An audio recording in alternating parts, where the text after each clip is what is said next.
వరాహావతారాన్ని స్వీకరించాడు పరమాత్మ ఒకానొకప్పుడు. మత్స్య కూర్మ వరాహశ్చ నరసింహశ్చ వామనః అని కదా. అందుకని ఆయన వరాహావతారం స్వీకరించడం అంటే పంది యొక్క రూపాన్ని పొందాడు. ఏమిటి ఆయన కర్మ? ఎందుకు పంది రూపాన్ని పొందడం అంటే, ఆయన కొరకు పంది రూపాన్ని పొందినవాడు కాదు, లోకరక్షణ కొరకు పొందినటువంటి వాడు. ఒకానొకప్పుడు ఒక ఆశ్చర్యకరమైనటువంటి సందర్భం ఒకటి జరిగింది. జయ విజయులని శ్రీవైకుంఠంలో ఆ శ్రీ మహావిష్ణువు యొక్క పార్షదులు వాళ్ళు లోపలికి ఎవ్వరూ వెళ్లకుండా కాపు కాస్తూ ఉంటారు. ఒక్కొక్కసారి స్థానబలం చాలా విచిత్రమైనటువంటి అహంకారాన్ని తీసుకొస్తుంది. అహంకారం తీసుకురావడానికి ఒక కారణం ఉండాలనుకుంటే అంతకన్నా పొరపాటు ఇంకోటి లేదు. నాకు ఏమీ లేదండి అని అహంకరిస్తాడు ఒకడు. ఉందని అహంకరిస్తే నాకు ఏ గొడవ లేదండి అంటాడు.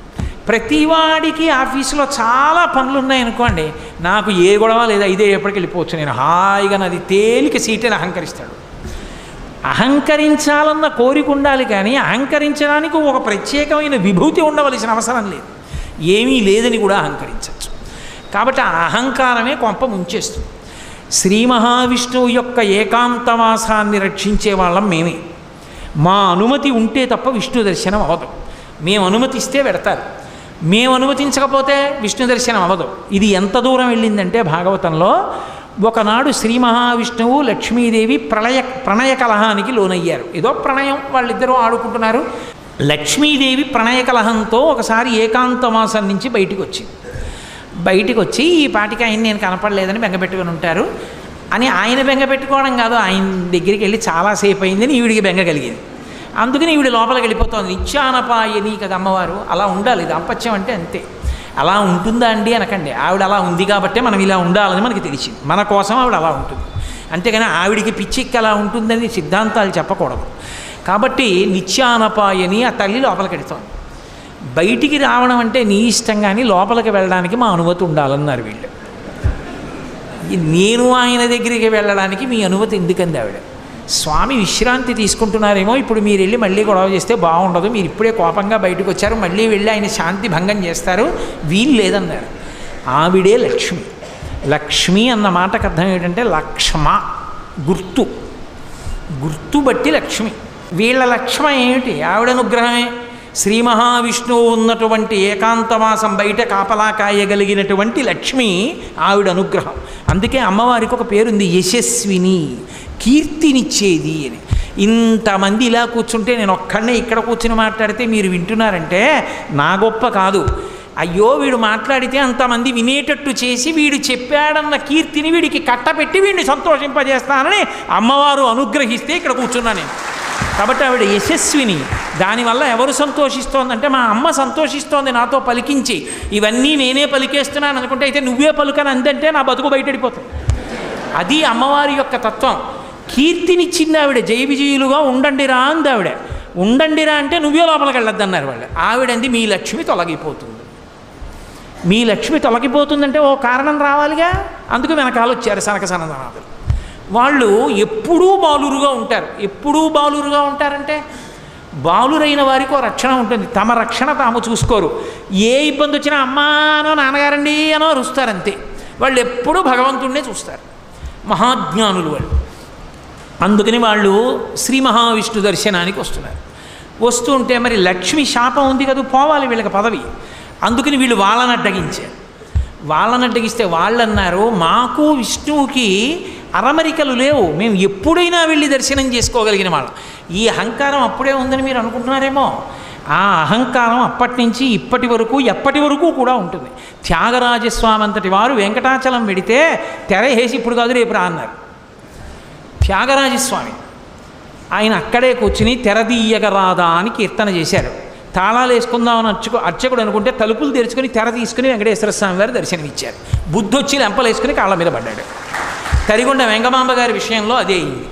ఎంతోమంది మహాభక్తుల విషయంలో వాళ్ళ దర్శనానికి అడ్డొస్తే వాళ్ళని పక్కకి తీసి పరమేశ్వరుడు దర్శనమిచ్చాడు. ఎన్నో శివాలయాల్లో నందీశ్వరుడు పక్కకి వెళ్ళిపోయాడు. నాకు దర్శనం అవ్వాలి, నా భక్తుడు వచ్చాడు అడ్డుగా ఉన్నావు లే నంది అంటే పక్కకి వెళ్ళిపోయాడు. ఇప్పటికీ ఆ దేవాలయాల్లో నంది పక్కకుండి భగవంతుడి భక్తులు దర్శనం చేసుకునే అవకాశం ఇచ్చాడు. భగవంతుణ్ణి చూడాలని భక్తుల ఆర్తి ఎంత ఉంటుందో పరమభాగవతోత్తముడైన వాడిని చూడాలని భగవంతుని యొక్క ఆర్తి అలా ఉంటుంది. కాబట్టి ఇప్పుడు మేము లోపలికి వెళ్ళడానికి అనుమతి ఏమిటయా? ఆయన మా కోసం ఎదురు చూస్తాడు, మేము ఆయన కోసం ఎదురు చూస్తాం, మేము స్వేచ్ఛగా వెళ్ళొచ్చు, తప్పు చేస్తున్నారు అడ్డకండి అన్నాడు. వీల్లేదు, మీరు వెళ్ళడానికి వీల్లేదు, మా అనుమతి ఉండవలసిందే అన్నాడు. మీ అనుమతి ఉండవలసిందేనా? మీరు ధూర్తతనంతో ప్రవర్తించారు, మీ యొక్క పరిధిని అతిక్రమించారు, అందుకని ఈ పదవికి మీరు పనికిరారు, మీరు ఈ పదవిని విడిచిపెట్టి భూలోకంలో రాక్షసయోనుల యందు పుట్టండని శపించారు. వీళ్ళు పెద్ద అలజడి చేస్తూ, అయ్యో నా పదవులు పోయాయి, మాకు శాపవాక్కు విడిచిపెట్టారు, ఎలా పోతుందని పెద్ద బాధలు పడి కేకలు వేస్తూ వాళ్ళ కాళ్ళ మీద పడ్డారు. శ్రీ మహావిష్ణువు బయటికి వచ్చారు. స్థితికారుని యందు ఒక ప్రజ్ఞ ఉండాలి. స్థితికారుడు అంటే పరిపాలనాంశ ఉన్నవాడు, విష్ణువు పరిపాలనాంశ. అందుకే అన్ని వేళలా పెత్తనంతో ఉండరు. భృగు వచ్చి వక్షస్థలం మీద తంతే ఏమీ తెలియని వాళ్ళ, అయ్యో పాపం మీ కాలు నొచ్చుకుందేమో అని కాలు పడుతున్నట్టుగా అరికాల్లో ఉన్న కన్ను నొక్కేస్తారు. అది స్థితికార లక్షణం అంటారు. అంటే పరిపాలనాంశయందున్న వాడికి అది తెలిసి ఉండాలి తప్ప నేను అధికారిని అంటే లేనిపోని ఉపద్రవాలన్నీ వస్తాయి. కాబట్టి ఇప్పుడు ఆయన ఏమీ ఎరగని వాళ్ళ బయటకు వచ్చాడు. సర్వజ్ఞుడు, ఆయనకి తెలియదా ఏమైంది, ఎందుకు అరుస్తున్నారు అన్నాడు. జైవిజీవులు అన్నారు, అయ్యా మేము ఇలా శాపం ఇచ్చాం, మా ఎందు ఏమైనా దోషం ఉందా అని అడిగారు. మీ ఎందు ఏం దోషం లేదు అని జైవిజీయుల వంక చూసి, ఇన్నాళ్ళ నుంచి పని చేస్తున్నాం, ఒక్క తప్పు చేస్తే వాళ్ళు శపిస్తే మమ్మల్ని వెనకేసుకు రాలేదు మా బాస్ అని అనుకోవచ్చు కదూ. అందుకని ఆయన ఒక గొప్ప సిద్ధాంతాన్ని చెప్పారు. అసలు ఈ శరీరం ఉంటుంది, ఈ శరీరం ఒకడికి ఏదో కొంచెం నల్లగా ఉంది, ఆయనకి తెల్లగా ఉండాలని కోరిక. ఈలోగా కుష్ఠవ్యాధి వచ్చింది. కుష్ఠవ్యాధి వచ్చి తెల్లటి మచ్చలు వచ్చాయి. అబ్బా ఎలాగో తెల్లగా అవ్వలేకపోయాను కానీ ఎంత బాగుందో, తెల్ల మచ్చలు వచ్చినట్టు పెట్టుకున్నాడు అనుకోండి, వేళ్ళు ఊడిపోతాయి. తనువున పుట్టినట్టి బెడదంబకు కుష్ఠమహాగదంబు చేవనరి తదీయ చర్మము వివర్ణత నొందిన రీతి, తన శరీరంలోనే పుట్టిన కుష్ఠవ్యాధి తన శరీరంలోనే పుళ్ళు పుట్టి చీవు నెత్తురు కారి పురుగులు వాలెట్టు చేసినట్టు, భృత్యులొప్పని పని చేసినన్ నా భృత్యులే కదా అని తప్పు చేసినా వెనకేసుకు రావడం అలవాటైతే, ప్రభువు యొక్క బంధుర చారు యశంబు పేరు పెంపును చెడిపోయి దుర్యశము పొందుతునందురు విష్టపంబులన్.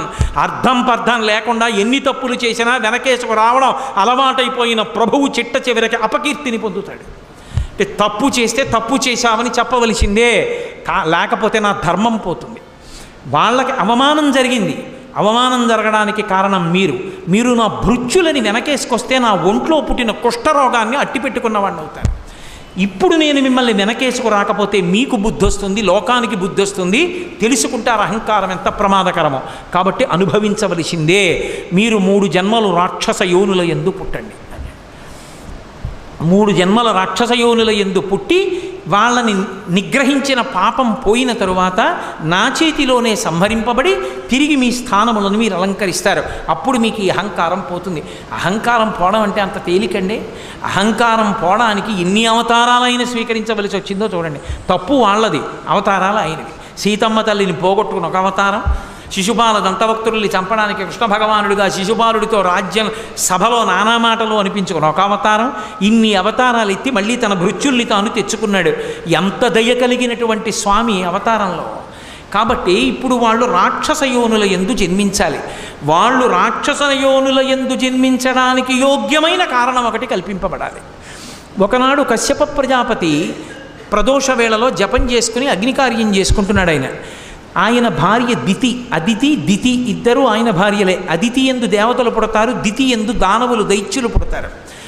దితికి ప్రదోష వేళలో కామాతురత కలిగి ఆమె భర్త దగ్గరికి వెళ్ళింది, మా తండ్రి తన కుమార్తెలందరినీ నీకు భార్యలుగా ఇచ్చాడు, అందరికీ సంతానం కలిగింది, నాకు సంతానం కలగలేదు.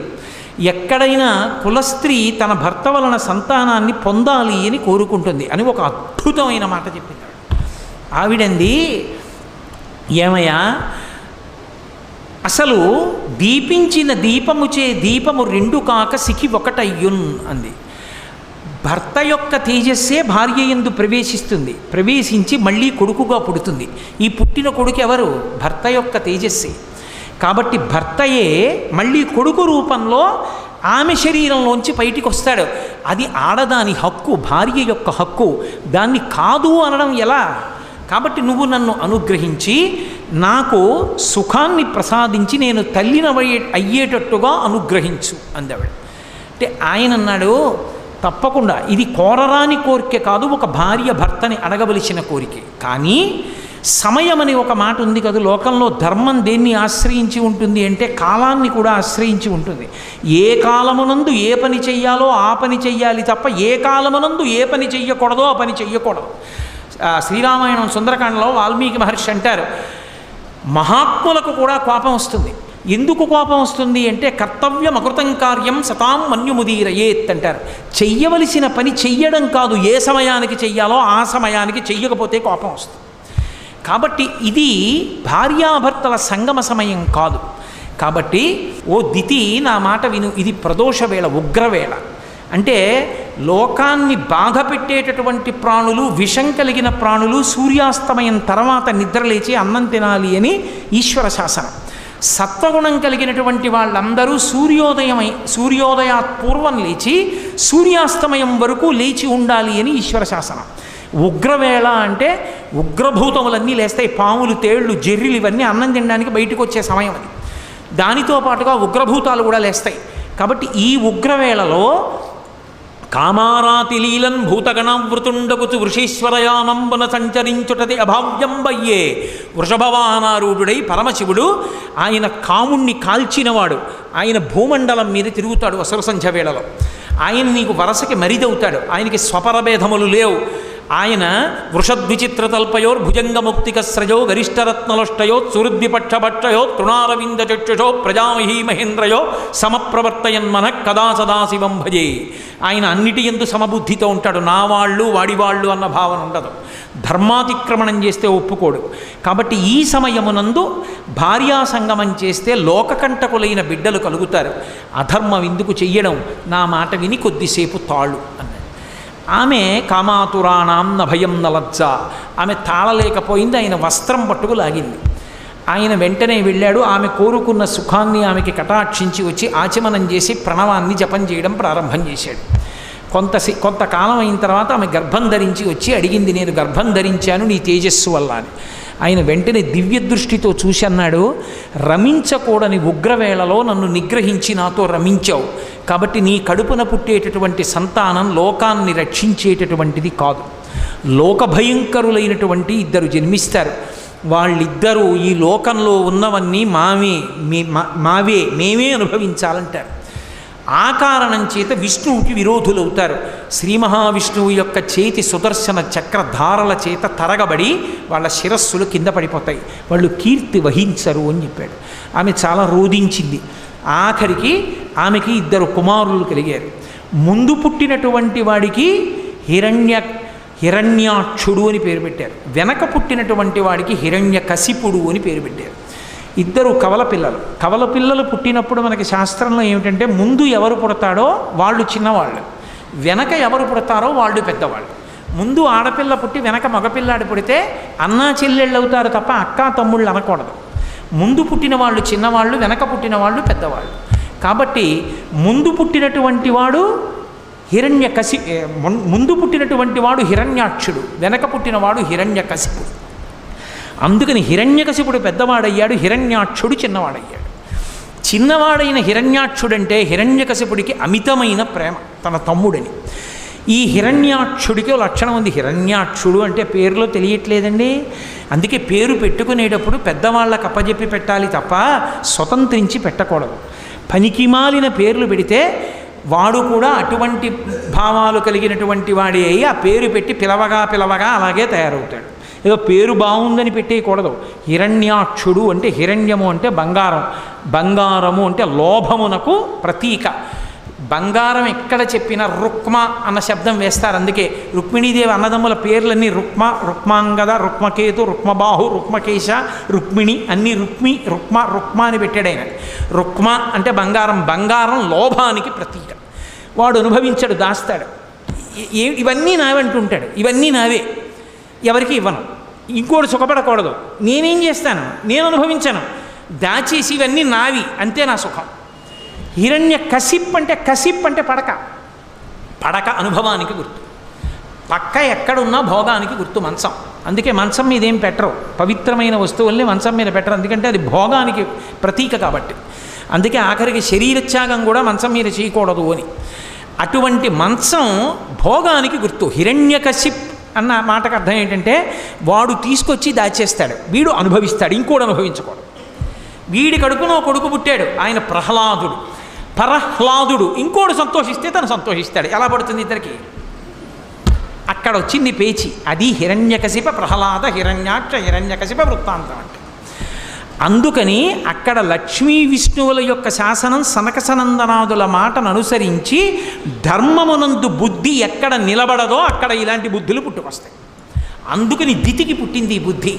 దితికి పుట్టారు వీళ్ళొచ్చి. వాళ్ళకి హిరణ్యాక్ష హిరణ్యకశిపులు అని పేరు పెట్టారు. ఈ హిరణ్యాక్షుడు ఒకానొక సమయంలో ఒక ఉపద్రవం జరిగింది ఈ లోకానికి. ఏమిటా ఉపద్రవం అంటే నేను చెప్పానే, కల్పాంతమునందు ప్రళయం వస్తుందని.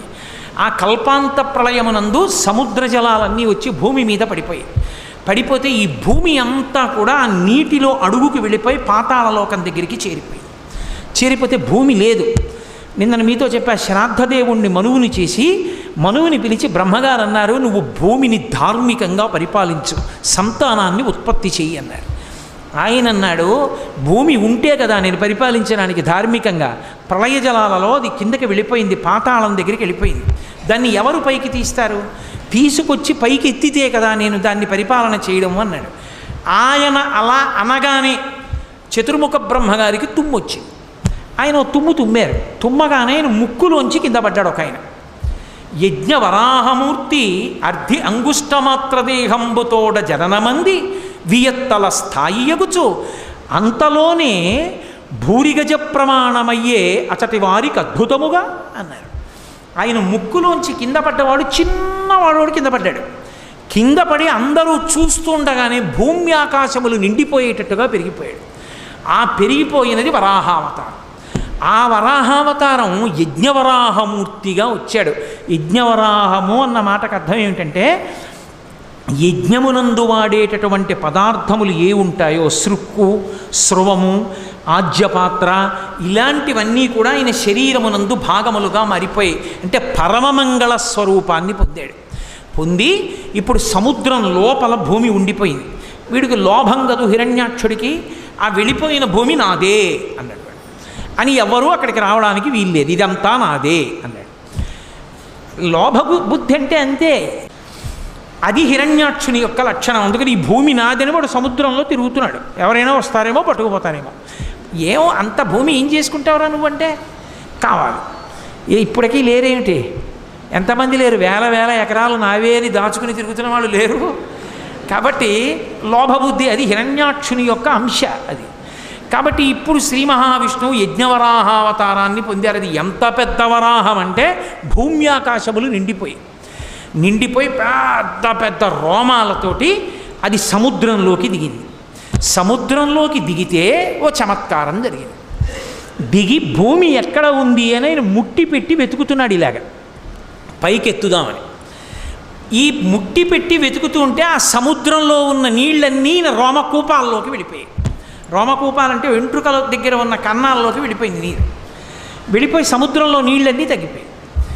ఆయన ఒక్కసారి వెతికి మళ్ళీ ఇలా పైకి లేచి ఇలా అన్నాడు, చెవుల్లోకి నీళ్ళు వెళ్ళాయని. ఆ జూలు నుంచి నీళ్లు పైకి లేచి ఇలా చల్లుకున్నాయి. ఏదో అభిషేకం చేసిన జలాలు పాత్ర పట్టుకుని మామిడి మండ వేసి చల్లుతుంటే మనందరం ఇలా తలలు పెట్టినట్టు బ్రహ్మాది దేవతలు శ్రీ మహావిష్ణువు యొక్క అవతారం ఇది. ఆయన ఒంటికి తగిలిన నీళ్లు మీద పడుతున్నాయని అందరూ వెళ్ళి తలలు వంచి నమస్కారం చేసి ఆ నీళ్ళన్నీ వాళ్ళ మీద పడేటట్టుగా నించున్నారు. అలా సముద్ర జలాలన్నీ ఆయన శరీరంలోకి వెళ్ళిపోయాయి. వెంటనే ఆయన ముట్టితో తడిమి పాతాళంతో కలిసిపోయి ఉన్నటువంటి భూమిని పైకెత్తి తన దంస్ట్ర మీద నిలబెట్టాడు.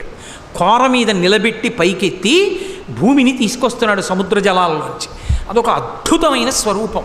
అందుకే శంకరాచార్యుల వారంతటి వారు సౌందర్యలహరి చేస్తూ అమ్మవారి మీద శ్లోకం చెప్తూ పరమ విష్ణు భక్తుడు శంకర భగవత్పాదుడు.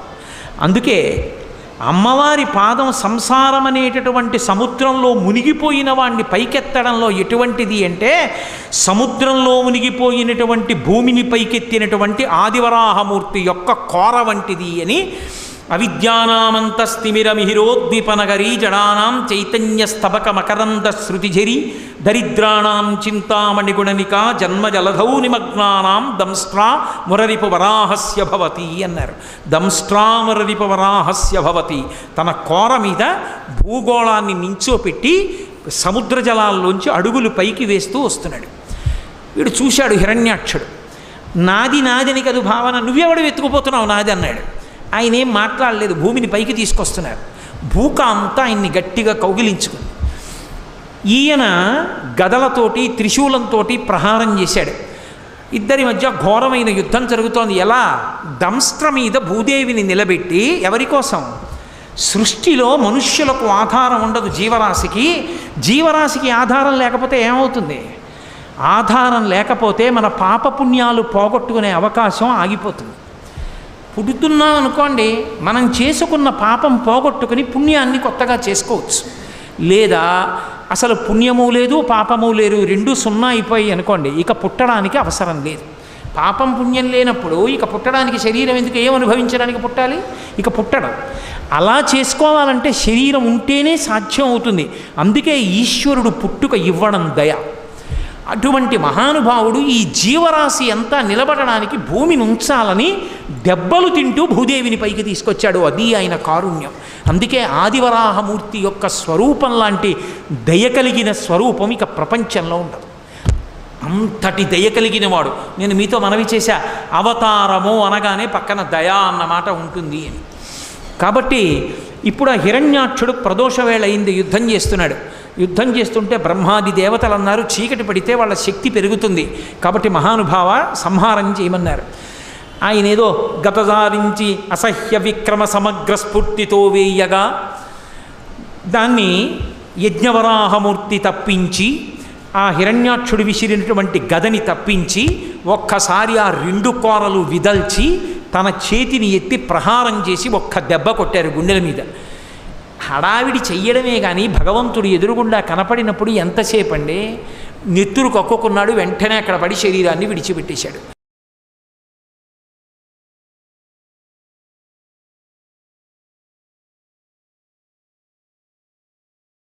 ఈ హిరణ్యాక్షుడు యుద్ధానికి వచ్చాడు.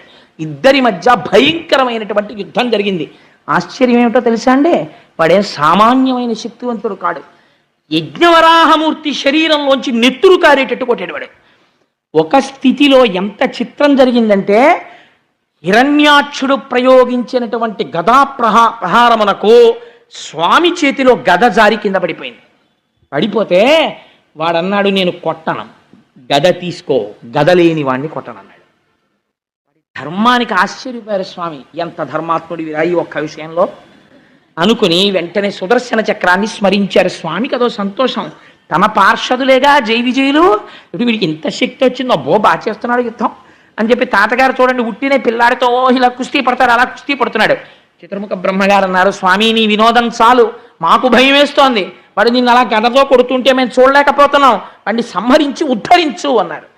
ఆ హిరణ్యాక్షుడు గదని గిర్ర గిర్ర గిర్ర గిర్ర తిప్పి స్వామివారి మీదకి విసిరితే అలవోకగా గదని పట్టుకున్నారట. పట్టుకుని విరిచేసి అవతల పారేసి, నిన్ను చంపడానికి సుదర్శన చక్రం వెయ్యాలా?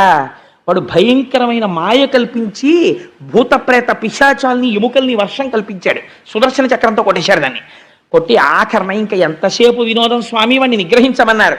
నిగ్రహించమంటే పిల్లాన్ని చూడండి, చూసి చూసి చూసి చూసి తండ్రి ఏమిట్రా ఈ అల్లరి అను లెంపకాయ కొడతాడు.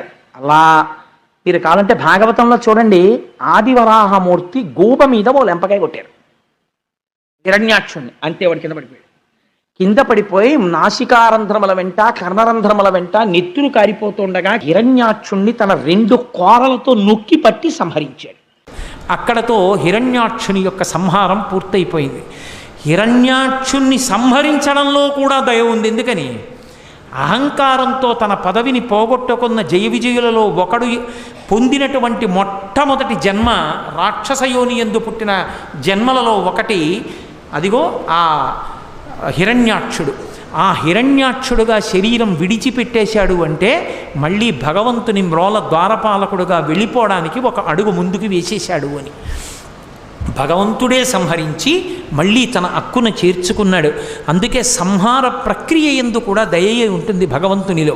అలా హిరణ్యాక్ష సంహారం చేసినటువంటి పరమోత్కృష్టమైనటువంటి అవతారములలో ఒకటి యజ్ఞవరాహావతారం. యజ్ఞవరాహావతారాన్ని స్మరిస్తే చాలు రక్షణ కలుగుతుంది. యజ్ఞవరాహావతారాన్ని ఒక్కసారి తలుచుకుంటే చాలు మంగళం కలుగుతుంది. ఎందుకంటే అది యజ్ఞము యొక్క స్వరూపం. యజ్ఞము ఎక్కడ తలుచుకున్నా మంగళమే. అందుకే యజ్ఞ సాధనములతో కూడుకున్నటువంటి అమరికతో ఉన్న యజ్ఞవరాహావతారము యొక్క స్మరణ మంగళములకు దారితీస్తుంది. అందుకే ఒక్కసారి యజ్ఞవరాహమూర్తిని తలుచుకుని నమస్కారం చేస్తే చాలు. పోతనగారి జీవితంలో ఒక అద్భుతమైన ఘట్టం. పోతనగారు పర్ణశాలలో కూర్చుని భాగవతాన్ని ఆంధ్రీకరిస్తున్నారు. కర్ణాటకకి చెందిన ప్రభువు పోతనగారు నాకు భాగవతాన్ని అంకితం ఇవ్వనంటున్నారు, అందుకని చెప్పి వెళ్ళి బంధించి తీసుకురమ్మని సైన్యాన్ని పంపించాడు. తీరా వాళ్ళు వెళ్ళి పోతనగారిని బంధిద్దాం అనుకుంటే పర్ణశాల ముందు ఒక పెద్ద వరాహం ఒకటి పడుకుంది, తెల్లటి పంది. ఆ శ్వేతవరాహం కోరలు చూపించి పెద్ద అరుపరిచింది. భయపడిపోయి వాళ్ళు వెనక్కి వెళ్ళిపోయారు. సైన్యాధిపతి వచ్చాడు, ఆయన కూడా వరాహాన్ని చూసి భయపడిపోయి వెళ్ళిపోయాడు. మహారాజే స్వయంగా వచ్చాడు. అసలు ఆ వరాహమూర్తిని చూసి హడిలిపోయి చేష్టలుడిగిపోయి ఉండిపోయారు. లోపల మహానుభావుడు పోతనగారు ఆయన్ని నిగ్రహించను, భాగవతం నాకు అంకితం ఇవ్వమని ఒక్కసారి దర్శనం చేసుకెళ్ళిపోవాలనుకున్నాడు. ఆయన అలా అనుకోగానే పడుకున్న వరాహం లేచి ఒళ్ళు విదల్చుకొని నడుచుకుంటూ వెళ్ళిపోయింది. ఈయన లోపలికి వెళ్ళాడు. రాజు తన పరివారంతో వెళ్ళి పోతనగారి దర్శనం చేసుకుని నమస్కరించి, అయ్యా నేను మీ పర్ణశాలలోకి వద్దాం అనుకున్నాను, బయట అంత పెద్ద వరాహం పరుకుని అరుస్తోంది, ఆ అరుపు మీకు వినపడలేదా, మీరు ఎలా ఆంధ్రీకరిస్తున్నారన్నారు. పోతనగారు రెండు చేతులు ఎత్తి నమస్కరించి అన్నారు, నేను యజ్ఞవరాహమూర్తి ఆవిర్భవించినటువంటి ఘట్టాన్ని ఆంధ్రీకరిస్తున్నాను. మీరు బహుశः భాగవతాన్ని బలవంతంగా పుచ్చుకోవాలని వచ్చారు. ఆ యజ్ఞవరాహమూర్తియే నా పర్ణశాల బయట పడుకుని నన్ను రక్షించారన్నారు. పోతనగారిని రక్షించినటువంటి అవతారం ఆ యజ్ఞవరాహావతారం. అంతటి అద్భుతమైనటువంటి స్వామి, అంతటి అద్భుతమైనటువంటి అవతారమూర్తి. అటువంటి యజ్ఞవరాహాన్ని స్మరించడం చాలు.